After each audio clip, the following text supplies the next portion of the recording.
Je m'appelle Philippe Delacôte, je suis chercheur en économie à l'INRA et à la chaire d'économie du climat.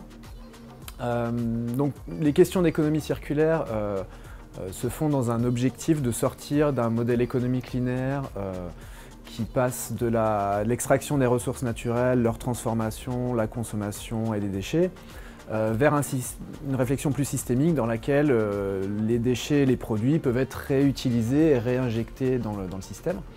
Donc il y a tout un ensemble de piliers derrière ce concept. Le premier, je dirais, c'est la sobriété.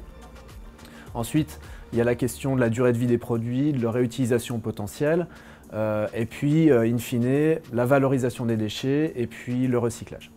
Alors assez souvent, justement, on a tendance à limiter l'économie circulaire à la question du recyclage.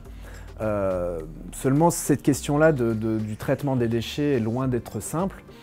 Parce qu'il y a tout un ensemble d'impacts environnementaux qui sont nécessaires à prendre en compte. Il y a la question de la raréfaction des ressources naturelles, il y a les questions d'émissions de gaz à effet de serre, il y a tout un ensemble de problèmes environnementaux liés à la gestion des déchets de type pollution des sols, pollution des nappes phréatiques.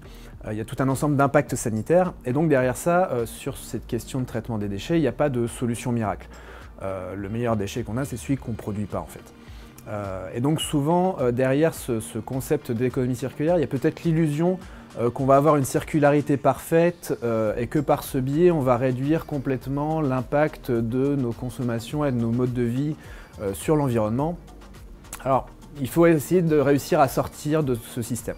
Donc c'est certain qu'il est nécessaire d'avoir une meilleure efficacité dans la gestion des déchets, de recycler quand on peut et quand ça a des impacts environnementaux qui sont faibles, mais la question de la durée de vie des produits, la question de leur réutilisation avant le recyclage, et puis surtout la gestion de certains types de surconsommation est forcément nécessaire. Pour ça, je pense qu'il y a une nécessaire coordination, une nécessaire conjonction d'outils et d'incitations économiques qui sont importantes à prendre en compte.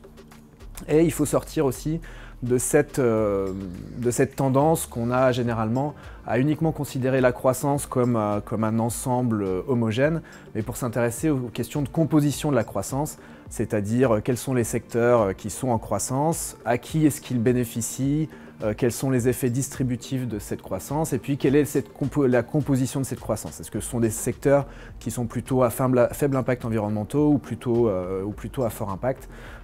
Et donc sans aller jusqu'à forcément une conception de la décroissance, au moins réfléchir à quelle croissance on souhaite aboutir et quels sont les secteurs également sur lesquels il faut assumer clairement une décroissance.